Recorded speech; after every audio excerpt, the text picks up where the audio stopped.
पाकिस्तान से डराने वाली खबरें लगातार आ रही हैं, लेकिन हमारे देश में भी भूकंप के ज़बरदस्त झटके महसूस किए गए।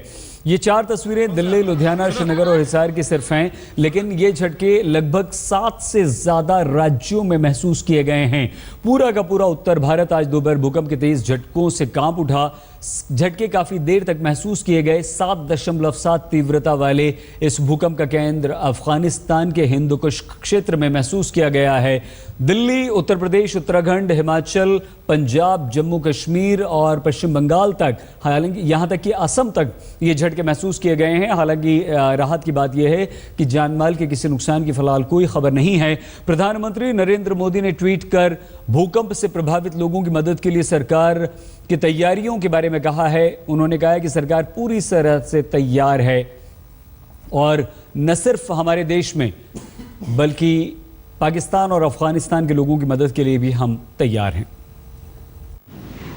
जयपुर में भूकंप के तेज झटके महसूस किए गए हैं। आप देख सकते हैं टोंक रोड पर हैं हम। यहाँ मॉल के बाहर कितनी बड़ी संख्या में लोग यहाँ पर भाग के बाहर निकले हैं। जैसे ही भूकंप का झटका महसूस किया गया, कोचिंग संस्थान में, मॉल में, जो भी ऑफिस में लोग थे वो अपने अपने दफ्तर से बाहर निकल के बाहर भाग के आए हैं और दहशत का एक माहौल है। लोग अंदर अभी जा नहीं रहे हैं, तो कह रहे हैं कि हल्का हल्का झटका अभी भी आ रहा है। कुछ लोग हैं, उनसे बातचीत करते हैं। आपका नाम क्या है? सुनील कुमार। तो जी क्या कैसे महसूस किया, क्या कर रहे थे? ऐसे लगा बहुत तेज झटका है, जैसे झूला हिलता है ना, ऐसे लगा झूला हिल रहा है। हमें एहसास हुआ, इससे पहले हम सब लोग बाहर भाग के आ गए। अंदर जाने में डर लग रहा है अभी?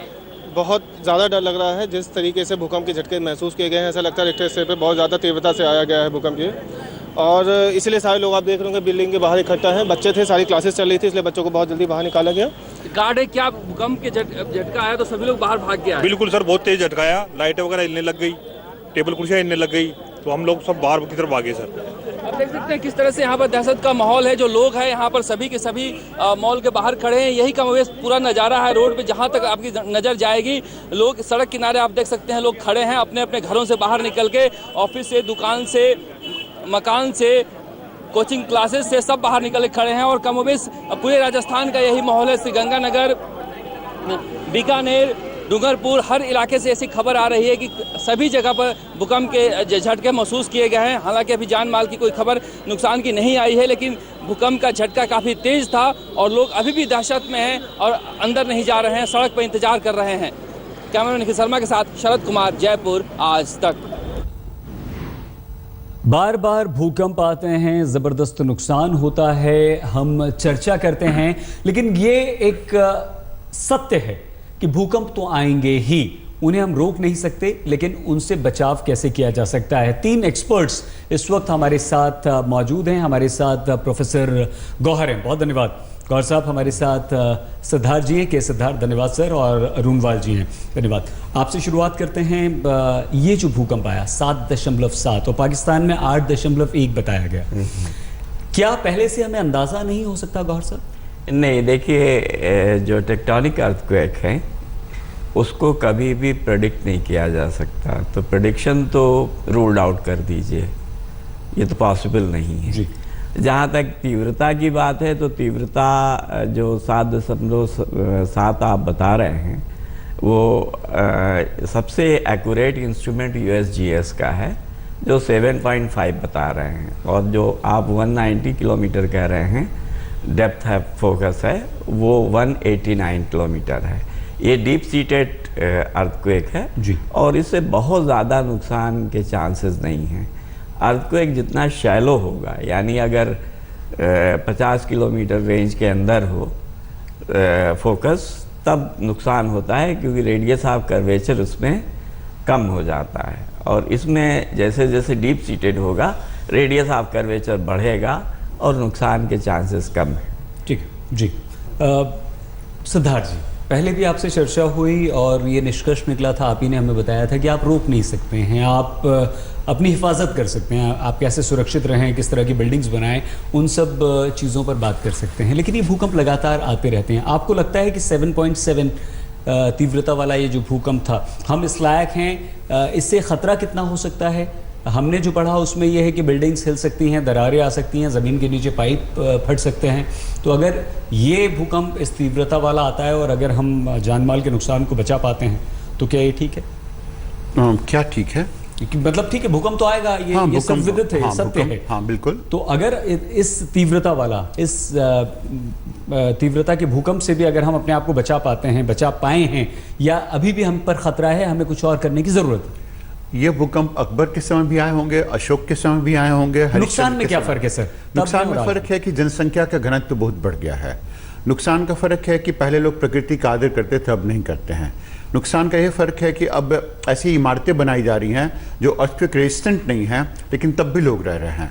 नुकसान का सबब यह है कि लोगों को इसके बारे में इतनी चिंता अब इसलिए नहीं हो पाती क्योंकि लोग अपने रोज़मर्रा के जीवन से इतने परेशान रहते हैं कि वो इन सब बातों पर ध्यान नहीं दे सके कि हर रोज़ अगर कोई ऐसी आपदाएं आती हैं तो अपने आप को बचा कैसे सके। नुकसान इसलिए अधिक होगा कि लोगों ने अपने आसपास में जो प्रकृति के कवच होता है उसे छोड़ दिया है, और नुकसान इसलिए भी होगा क्योंकि लोग इस बात से अपने आप को अवेयर भी नहीं करना चाहते हैं, और नुकसान इसलिए भी होगा क्योंकि हम लोग हमेशा इस बारे में बातचीत करते हैं, और एक बातचीत के दौर में और दूसरे बातचीत के दौर में न तो सरकार द्वारा, न ही लोगों के द्वारा, न उनकी जागरूकता में किसी भी स्थान पर कहीं भी कोई अंतर नहीं आता है।